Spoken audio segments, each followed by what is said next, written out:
돈이 되는 뉴스 시작합니다. YG경제연구소 차영주 소장과 함께합니다. 안녕하세요. 안녕하십니까? 네. 자, 이제 우리가 공포스러운 시장 분위기를 딛고 7월부터 조금 살아날 조짐이 나타나고 있잖아요. 네. 그래서 이 안도랠리가 8월에도 이어질 수 있을까 많은 분들 궁금해하십니다. 증권사 하반기 증시 전망 이렇게 요약이 돼 있는데요. 대부분 그래도 이번 달은 괜찮을 것이다라는데 의견이 모아지고 있습니다. 미래셋은 4분기 주가 반등 가능성 높다고 봤고요. 좀 길게 본 거예요. 가장 좋게 본 것 같아요. NH에서는 9월 초부터는 조정 예상. 그러나 8월 달까지도 오른다는 얘기고요. 한국투자증권은 박스권 내에서 저점이랑 고점 조금씩 높여가면서 가지런한 상승 예상 이렇게 했습니다. 다만 이제 대신과 신한에서는 상고하죠. 뒤로 갈수록 좀 힘이 많이 붙일 것이다. 4분기 종목 차별화 이렇게 예상을 하고 있습니다.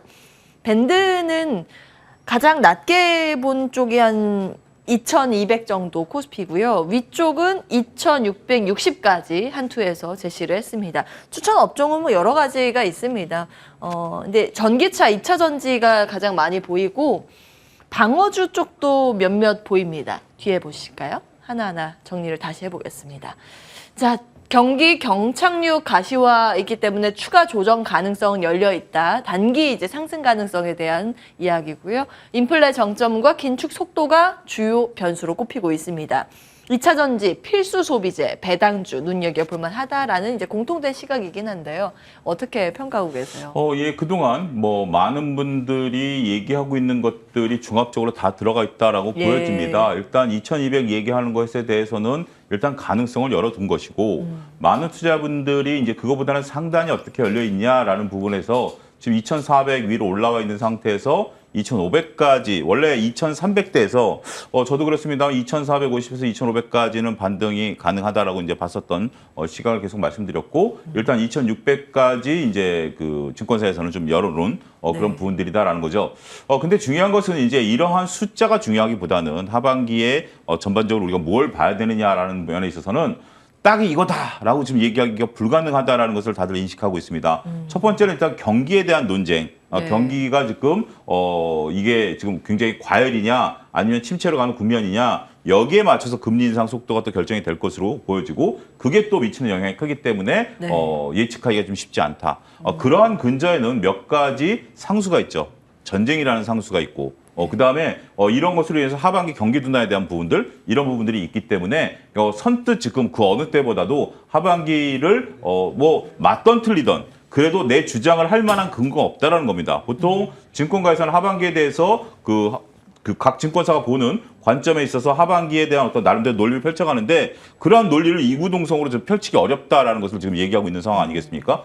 따라서 그러한 부분들 보면 공통적으로 하반기가 좀 어렵다. 더군다나 하반기에는 경기 둔화에 대한 가능성 이런 것들 때문에 경기 둔화는 뭐 여러 가지 원인이 있겠습니다만 당장 우리가 간단하게 미치는 영향을 보면 기업들의 실적이 안 좋아질 것이다라는 거 아니겠습니까? 즉 우리나라 삼성전자나 SK하이닉스도 2분기까지 호실적을 발표하면서 주가가 못 올라가는 이유 중에 하나가 스스로가 하반기에 대해서는 우리도 잘 지금 선뜻 얘기 못 하겠다라고 컨퍼런스 콜에서 밝힌 바가 있기 때문에 그러한 부분들 때문에 지금 그 전망이 조심스럽다. 이렇게 그 정도만 봐야 될 것 같아요. 지금 상황에서 저는 나름대로 좀 투자분들께서 보시는 것은 지수보다는 지금 이 정도로 하반기가 조금 지나다 보면 결국 지금은 뭐 서너 달 뒤로 예측하기 어렵습니다만 서너 달 뒤에 무엇인지 나타나기 시작한다라면 지금 상태만 유지가 돼준다라면 그때는 상승의 어떤 뭐 요소를 찾아갈지 않을까 저는 그렇게 말씀드리고 싶습니다. 그러면 전반적으로 여기에 동의하시네요. 단기 베어마켓 랠리 정도? 그렇습니다. 지금 이제 지금 상황에서는 적절하게 작은 밴드 내에서 좀 움직인다라고 보여져요. 물론 이제 그러다 보니까 종목이 나오는 게 우리가 항상 그렇죠. 지금 상황에서 인기를 끄는 종목을 가지고 얘기할 수밖에 없기 때문에 2차전지 전기차를 얘기하고 그다음에 이제 뭐 배당주라든지 경기 방어주를 얘기를 하고 있습니다만 저는 특별히 지금 상태에서 어떤 그 매매를 적극적으로 하기에는 쉽지 않다라는 것들을 말씀드리고 싶어요. 굳이 매매할 이유도 없고 이런 불확실 상황에서 굳이 내가 수익을 내려고 노력해서 노력 대비 얻는 효과가 그 어느 때보다 약하다라는 거죠. 우리가 주식시장의 상승장이면 10을 노력해서 2, 30을 바랄 수 있지만 지금은 2, 30 노력해서 10의 효과를 얻기도 녹록지 않다. 그걸 좀 인정해야 될 것 같습니다. 그렇군요. 눈높이를 낮춰서 지금 그래도 시장에서 수급이 살아있는 종목 위주로 접근을 해야 된다라는 말씀이신 것 같아요. 그렇습니다. 대표적으로 어떤 거 있어요? 그러니까 그런 거 본다라면 지금은 저는 2차전지 소재 계속해서 말씀드리고 그 어느 것도 지금 얘기하기가 좀 어려워요. 예. 근데 지금 뭐 나름대로 조금 개별 이슈를 갖고 있는 종목들이 있잖아요. 그런 쪽들 여러분들이 그 이슈에 따라서 하시면 볼 것 같아요. 이런 식의 표현이 적절할 것 같아요. 우리가 고속도로를 운전하다 보면 막 변화무쌍한 날씨라고 보여지죠. 출발할 때 쾌청한 날씨다가 어느 구간에 가니까 갑자기 안개가 끼었으면 앞이 안 보이잖아요. 근데 앞에 그 지나가는 차들 몇 대는 선명하게 보이고 전방에 있는 차들은 안 보이잖아요. 그러니까 지금 내 앞에 있는 빨간 차 이런 거 눈에 확 띄죠. 노란 차 이런 거 보이는 거 그 한두 개만 집중하시고 전반적인 도로 사정에 대해서는 일단 그냥 앞만 보고 조금씩 달려가 보자. 이런 표현이 적절하지 않을까 싶습니다. 네, 뭐 하루하루 그냥 그때그때 보이는 것들에 집중할 필요가 있다는 말씀이세요. 너무 멀리 보면 지금 조금 어지럽죠. 네. 예, 그런 관점에서 단기 대응에 초점을 맞출 필요가 있다. 2차전지 소재까지 체크해 주셨습니다. 다음 기사 열어보겠습니다. 자, 깜짝 실적 전망에 시총보다 많은 자산이 지금 부각되고 있는 삼성물산 보겠습니다. 저평가주로 거론되고 있습니다. 왜냐면 이번에 실적이 정말 좋았거든요. 2분기 실적 뭐 예상을 뚫고 잘했어요. 사실은 건설도 건설이지만 다른 부분도 다 좋았더라고요. 다음 보겠습니다. 여기까지 연간입니다. 건설 부문도 좋았고 특히 해외 수주가 좋았습니다. 화학, 철강, 에너지, 소재 등 상사 부문도 기대가 되고 있는 상황이고 원가 부담이랑 이런 것 때문에 사실은 걱정은 많이 했잖아요. 근데 그런 걸 이겨낸 실적이기 때문에 평가가 좋습니다. 물론 환율 효과 아주 컸겠죠. 수십조에 달하는 보유 주식의 에버랜드와 골프장 지금 자산 가치 가지고 있기 때문에 그걸 따졌을 때 지금 너무 저평가다라는 것은 근데 계속 있지 않았어요? 지금까지 늘 몇 있었던 가지 좀 건데. 구분을 해보죠. 일단은 실적 베이스와 보유 자산에 대한 부분으로 나눠야 될 것으로 보여집니다. 본질 가치는 실적이다라고 저는 말씀드릴 수가 있겠고 보유 자산에 대해서 여기 지금 보유 주식에 대해서는 우리가 여러분들 그 삼성물산이 뭐 그 삼성 전자라든지 여러 가지 주식들을 갖고 있습니다만 다 상장사들이에요 대부분. 그쵸. 그렇기 때문에 이미 평가를 받고 있어요. 그걸 가지고 우리가 삼성물산이 또 한 번 평가해 주는 거 그거에 대해서는 지금 우리나라 투자의 행태가 굉장히 박하다. 그 부분은 아예 안 쳐준다. 그걸 인정하셔야 될 것 같아요. 그러니까 지주사 할인이라고 해야 될까요? 지주사 할인인 거죠. 왜냐하면 그러니까 그 외국 같은 경우는 지주사들이 갖고 있고 밑에 있는 기업들이 비상장인 경우가 많아요. 예. 근데 우리가 지금 삼성물산이 모든 걸 다 갖고 있다라고 하지만 나는 반도체 볼 거야. 그러면 삼성전자를 사는 거고 바이오 볼 거야. 그러면 삼성바이오를 사는 것이지 네. 지분을 다 같이 갖고 있으니까 물론 그걸 평가해달라. 우리는 그 평가 방법에서 그걸 빼줍니다.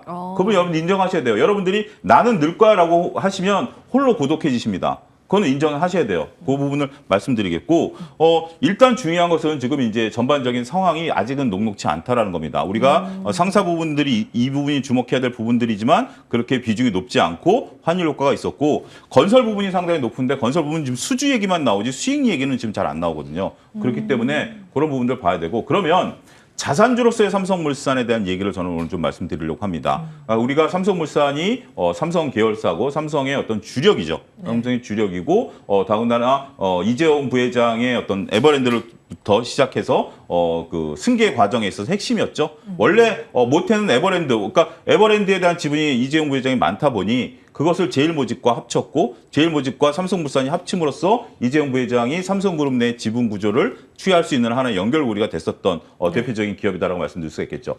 자, 자산가치를 여러분들은 어떻게 따져줘야 될까? 지금 우리가 PBR 1선이라고 하면 예를 들어서 이렇게 보여드릴게요. 100조의 자산가치가 있으면 시가총액이 100조다. 네. 그러면 요즘 접해가 된 거 아니야? 자산가치라는 게 조금 많이 좀 올려줘야 되는 거 아니야? 근데 자산가치란 PBR 개념을 만들어낸 벤저민 그레이엄은 우리가 청산가치로 봤습니다. 그러니까 100이라는 자산을 갖고 있지만 청산가치, 만약에 이 기업이 청산됐을 때 나온 청산가치를 따져주면 그 장부상 100조를 이해해 줄 수 있을까요? 못한다라는 거죠. 에버랜드가 장부상 수많은 가치를 갖고 있을 겁니다. 그 안에 놀이기구도 있고 여러 가지 있는데 청산으로 들어가면 얘기가 달라지죠. 그 놀이기구가 지금 10억짜리라고 해서 10억에 팔 수 있나요? 거의 고철값밖에 못 받을 거예요. 예를 들어드리자면. 그렇기 때문에 우리가 자산 가치를 본다라는 것은 약간의 저는 오해가 있다라고 보여집니다. 우리가 외국인들이 1990년도에 우리나라에 들어왔을 때 처음으로 PBR이라는 개념을 갖고 들어왔어요. 그래서 저평가된 자산 가치를 바탕으로 해서 네. 수많은 자산주 그때 테마가 이르면서 1990년대 얘기입니다. 네. 자산주들이 올라가기 시작했어요. 그렇지만 지금도 자산을 따져주긴 하죠. 하지만 자산주는 언제 따져주죠? 지금같이 주시장이 불안할 때, 주시장이 좋을 때는 성장 가치에 주력을 합니다. 많은 투자자들이 이 기업이 어떻게 성장하는 거야, 플랫폼이 어떻게 성장하는 거야, NFT가 어떻게 성장하는 성장 가치를 하는데 주가가 빠지다 보니까 성장을 다 멈췄죠. 그러면 뭐에 투자하지? 자산이라도 있는 가치에 투자한다라는 건데 자산 가치라는 게 어떻게 보면 조금 저는 실체가 별로 모호하다라고 말씀드리고 싶어요. 따라서 장부가 대비해서 자산 가치를 따져주는 방법은 이론적으로는 가능하지만 네. 우리나라 현실과 그다음에 본격적인 상황, 그레이엄이 자산 가치를 몇 프로 할인하라고 그러는지 혹시 현명한 투자자 책을 보신 분들은 70% 할인하라고 그랬습니다. 그러면 PBR이 0.3배가 돼야 적정하다라고 보는 거죠. 그렇기 때문에 단순하게 PBR 1배 수준 이걸 가지고 평가한다. 평가는 할 수 있어요. 근데 그거에 여러분들이 관심을 갖고 투자하느냐라고 봤을 때는 우리나라 많은 투자자들이 거기에는 유독 관심을 그렇게 특히 메이저, 그러니까 어떻게 외국인이라든지 기관 투자자들이 별로 관심이 없다. 이 점도 제가 현상이다라고 말씀을 좀 드려야 될 것 같습니다. 예, 사실은 투자의 관심과 분위기를 무시할 수는 없는 것이죠. 이제 과거에 불황의 시기에 좀 주목을 받았던 가치주 이제 스타일상 이런 투자 스타일이 있기는 한데 지금 상황과 맞지는 않다라는 말씀 주셨습니다. 사실 멀티플을 많이 받는 쪽 이제 성장주를 말씀을 해주셨지만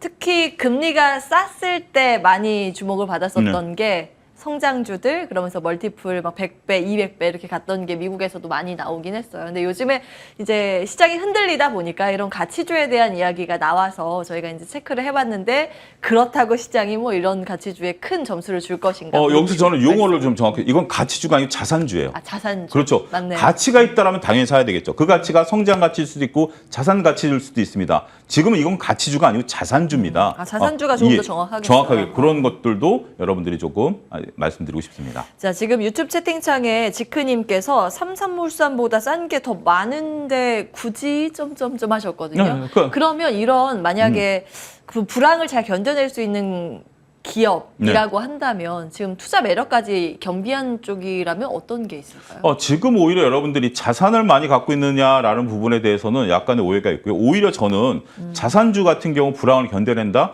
이게 좀 또 다를 수 있습니다. 지금 예. 여러분들이 피해야 될 것은 이자를 못 내는 기업들이 늘어나고 있어요. 이자 보상 배율이라는 것을 먼저 따져보시고 두 번째는 매출 채권 회전율과 재고 자산 회전율을 따져보셔야 돼요. 매출 채권이 그러니까 물건 주고 돈 못 받은 게 정체되고 있는지 아니면 자꾸 재고가 지금 안 돌아가고 있는지 이런 것들은 기업의 불황을 나타내는 바로미터거든요. 예. 그런 것들 여러분 2분기 실적 나오면 그거 한번 계산해 보시고요. 지금 여전히 성장하고 있는 섹터들에 대해서는 지금 뭐 방산 섹터라든지 아니면 뭐 여러 가지 우리가 그 뭐 2차 전지 계속 거듭 말씀드리고 있고 나머지 부분에 대해서 지금 뭐 신재생 쪽이라든지 이런 쪽들 뭔가 지금 희망을 찾아서 가려고 하는 쪽들 계속해서 찾아내는 노력들을 해야 되지 않을까 싶습니다. 그렇군요. 네.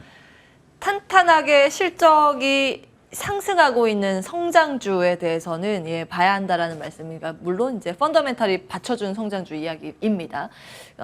기억해 보겠습니다. 이제 방산 섹터를 다시 말씀해 주시는데 다음에 이야기를 추가적으로 나눠보도록 하나 하겠습니다. 관련해서 방산 섹터가 나름대로 모멘텀을 가지고 부분도 여러분들이 한번 참고하셔야 되지 않을까 싶습니다. 그 방산 합친다고 하긴 하는데. 네, 뭐 승계 구조와 맞물려 있는 부분들인 것 같고요. 네. 나름대로 이를 통해서 지금 이제 표면적으로는 지주회사 개편인데 맞아요. 승계 구도와 관련해서 이제 그렇게 정리를 하는 것 같아요. 뭐 한화 에어로스페이스 말씀하시는 거예요? 그렇습니다. 하나와 하나 에어로스페이스가 그러니까 이제 간단하게 말씀드리면 하나 에어로스페이스가 갖고 있는 기계 부분을 하나로 옮기고요. 하나가 네. 갖고 있었던 방산 부분을 하나 에어로스페이스를 합치면서 우리나라 로키드 마틴과 같은 방산 부분을 합치겠다라는 거죠. 만든다고. 그러니까 예. 어떻게 보면 기업 내에 있었던 부분들을 이제 합치면서 그러면 이렇게 되겠죠. 한화는 그러니까 이건 이제부터는 제 내피셜입니다. 하나는 장남에게 승계가 될 것으로 보여지고요.